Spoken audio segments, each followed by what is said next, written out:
So hello everyone. अब चाहिँ भने म डिनरको तयारी गर्न गइरहेको छु र डिनरमा चाहिँ म बनाउन आँटेको सागको झोल, जुन चाहिँ हो मेरो बुढाको फेभरेट।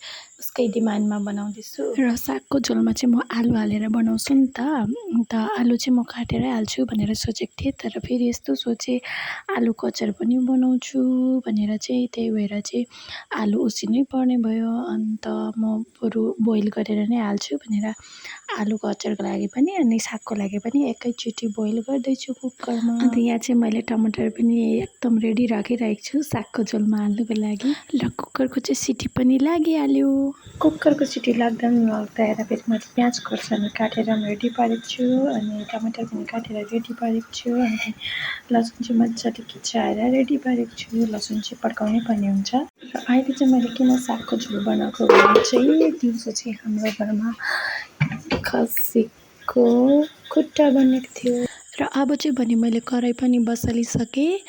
आलुको ग्यास चाहिँ तर गएको छैन। अन्त त्यसको अगाडि चाहिँ म साग यता भुट्दै गर्छु। यता साग भुटुन्जेल आलु पनि रेडी भइसक्छ। अब चाहिँ कराई तातेर मैले यहाँ तेल हालिसकेँ। तेल हालेपछि चाहिँ म यसमा लसुन पड्काउँछु। त्यसपछि लसुन एकदम ब्राउन भएपछि चाहिँ म प्याज खोर्सानी हाल्छु।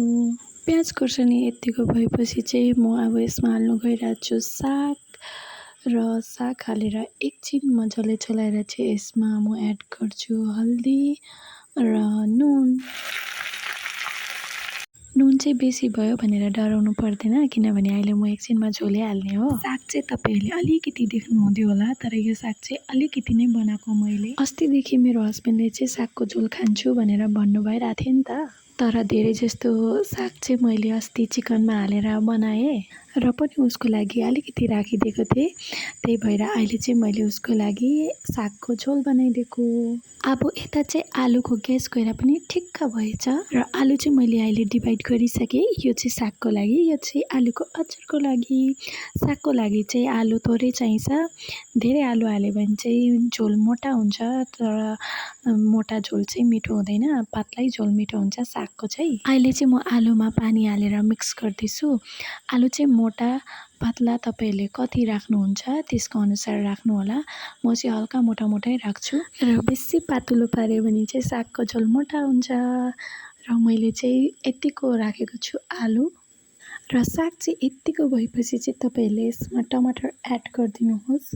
टमाटर एड गरेर चाहिँ एकछिन पकाउनु पर्छ यसलाई र टमाटर र साग यत्तिको भएपछि चाहिँ अब म यसमा एड गर्न गइरहेको छु आलु र आलु हालेको बादमा चाहिँ मैले यसलाई एकपल्ट यसरी मजाले चलाएर एकछिन छोपिदिएँ र एकछिन छोपेर पकाएपछि चाहिँ साग र आलु चाहिँ यस्तो भएछ र अब चाहिँ झोल हाल्नुपर्ने हुन्छ र यति बेला नै हो तपाईँहरूले झोल के कति हाल्नुहुन्छ भनेर चाहिँ।